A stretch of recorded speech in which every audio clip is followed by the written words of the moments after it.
Dandadan episode 6 was an emotional roller coaster, from the romance between Momo and Okaron continuing to be an incredible highlight of why Dandadan is so compelling and so fun, to the introduction of Ira and the acrobatic Silky character, which brings the dynamic of balls to the wall action, pun intended. So we're gonna break down the episode and much more in today's video. Guys, last video received 1,473 likes. So my challenge to you is to get this video to 1,500 likes. That's only 27 more people that just need to hit the like button to complete this challenge. Let's see if you guys can do it. As well, check out my 10% off partner code for gamer subs. Every commission supports me directly, and you get some nice waifu cup merch and delicious flavors in both caffeine and caffeine free. I recommend Jujutsu Kaisen Cursed Energy. So we start off by getting info on what exactly Okaron's balls look like. I mean, this is kind of ridiculous. They're covered in a thick golden membrane, which looks just like a normal golden ball, and for some reason they think looking for it out in public and random areas will help. Like, my dudes, I'm pretty sure Turbo Granny didn't just drop them or something. But get this, since they can't find them, then this could mean other spirits have taken the balls. This reason is surprisingly because they can use it to restore their life, which is also why they attack people too, because by doing so they may be able to bring themselves back to life. So Turbo Granny gets flattened for her troubles, and rightfully so. But I gotta say, I love that she's literally flattened. This anime is just so great. So they report back to Seiko, to which she apparently has a network of people with ball intel. Like, what? So does this mean that this happens regularly? Wait, am I in danger? So back at school, Okaron is asked by a bunch of douchey dudes if he and Momo are going out, because after all, she is a super cute girl. So they see Okaron as a potential avenue to be introduced to Momo. But really, all they want to do is get laid, because there is some pervasive rumor abound that she will give in to anyone for free, which is just ridiculous, of course. But during this, Okaron has an interesting revelation. He never really focused on Momo's beauty, even once. He was always too focused on seeing Momo as a friend because, well, sadly, that's how starved he was. He wasn't even thinking about Momo as a potential partner one bit, and I guess he really was not kidding when he said he was too shy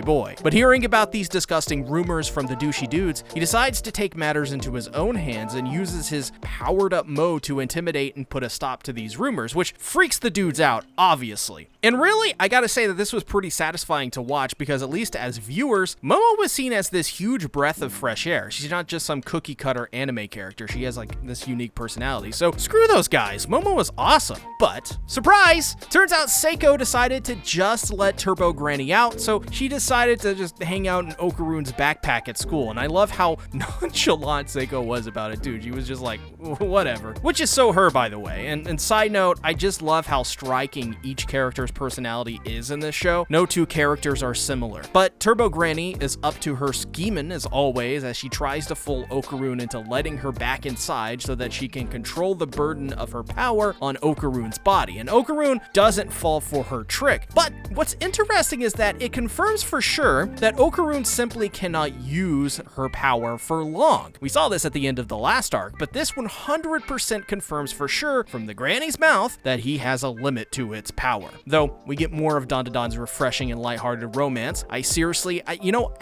think I may do a video on this soon, but only if you guys complete my challenge of getting the video to 1,500 likes. Okaron, however, seeing Momo again, is avoiding her because he's now noticed how cute she is, which does humorously piss off Momo, who is wondering why in the hell is he avoiding her, so she threatens to kill him? You know, just normal Momo stuff. But she's sitting in class wondering why she's being avoided, and her friends tell her that today he stood up for her in class against some nasty rumors, which is the scene we saw earlier on. And hearing this, oh gosh, it was just so cute. She messes with her hair and starts to blush, and oh my god, they're just so cute together. Listen, we need to do everything in our power to keep this ship afloat, but this begs her to ask the question, if he did that for her, then why is he avoiding her? This goes to show that, like Okaron, Momo is also pretty dense too. She doesn't have enough experience with men to understand he did that for her because he likes her. Simple as that, which is also kind of why it's just so cute. And my response to this scene was literally just explode. But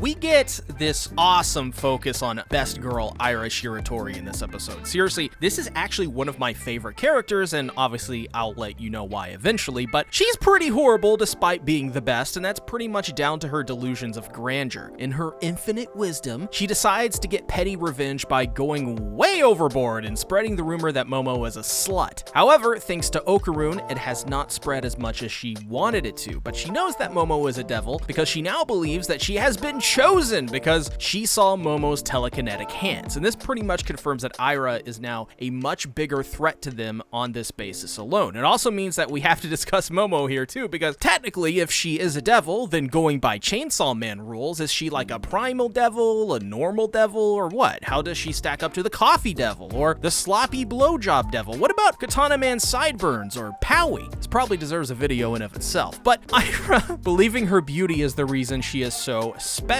which in a sense kinda is absolutely true. Without her beauty, Ira is kinda just a mega bitch, but she was revealed to be in possession of one of Okaron's reproductive grapes. How did she get it? Well, it fell from the sky and bonked her on the head. There are so many jokes that I could make, but I won't because Ira is a kid. Turns out that Ira was there at the end of the Turbo Granny arc's climactic fight and put the ball in her pocket, and now she is here. But either way, something is going on with Ira because she's now seeing women in red dresses while nobody else can. And my guess is that the ball has given her the powers to see spirits, which is immediately confirmed by Turbo Granny, because Ira can see spirits now because the ball awakened her ability to see them. And to make matters worse, they saw a mysterious woman around the school too, which either could just be Ira or the spirit that Ira saw. Also, the best part of the scene was easily Momo and Turbo Granny threatening to kill each other while Turbo Granny is eating a sandwich, just stuffing it down her throat. I wish that were me, by the way. The one thing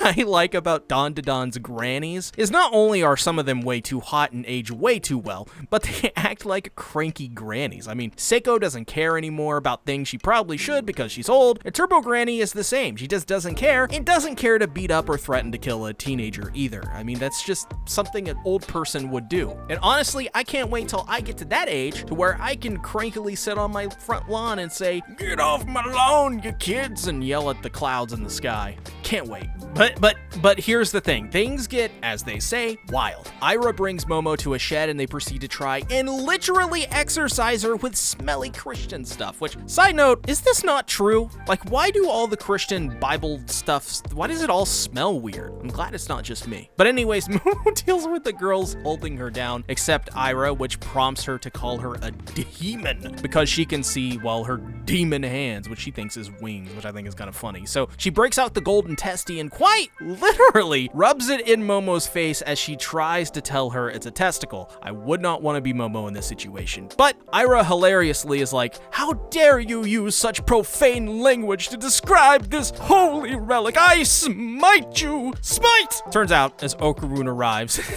the eerie woman isn't Ira like Momo thinks. It's a spirit claiming to be Ira's mommy. Seriously, this is a moment I've been waiting to be animated for so long, ever since I read it in the manga, and holy crap, you guys. This was incredibly animated. It was just perfect. Everything I wanted. Okaron is swallowed by the spirit that apparently has been waiting so long for Ira to see her ever since she called her mommy, and wants to, I guess, have like this mother-daughter relationship with Ira. I mean, we learn that this spirit is apparently an acrobatic silky, and that since Ira has been a naughty girl, she eats her. just like Okaron. I guess that's what happens. I guess that's how you parent now in 2024. If your child does something wrong, just eat them. What's the worst that could happen? I also gotta say, I love that Turbo Granny looked up what this was on Momo's phone. I feel like this was Tatsu actually channeling what everyone does while watching Dandadan. They go to the internet to Google what these spirits are actually based on. I know I did. I know I do.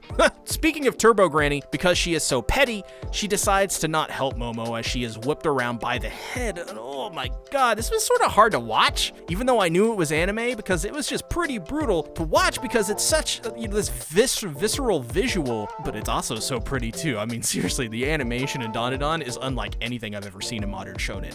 It has its own style. It's so unique. But Turbo Granny actually has a plan this entire time. The opening was when Silky actually ate some of her own hair and realized that the cross was actually a lighter, which is probably why it smelled so bad because of the lighter fluid. Who knows? But so when she ate her, the hair is set on fire and it sets Silky on fire as Turbo Granny surprisingly saves the kids and saves the day, or so we think. Obviously, I think this fight is probably going to continue into the next episode, but here is my question coming out of the episode. Where does this leave Ira, of all people? If this truly is Ira's mother and not just some random spirit, I think we may be heading for an Ira flashback, which sheds some light on her character, which is surprising, obviously. However, I also really want to see what Silky was like when she was human, if she ever was. There are a couple lingering questions about both of them, but either way, I think the highlight of this episode was both the continued romance between Okaron and Momo, and actually Ira. I think she's such a quirky character and a fun antagonist, at least just for this arc, which seems like it's what she's gonna be, so it's kind of bittersweet for obvious reasons. Either way, I think the next episode is going to be absolutely insane. So let me know what you thought about Dandadan episode 6. Help this video to get 1,500 likes, and as well, a shout out to my Dandadan channel, where I upload a new video every Monday on the latest chapters, and to my Bento channel, where every Tuesday I upload videos on the newest chapters of Chainsaw Man. Thank you everyone for watching. Bye-bye.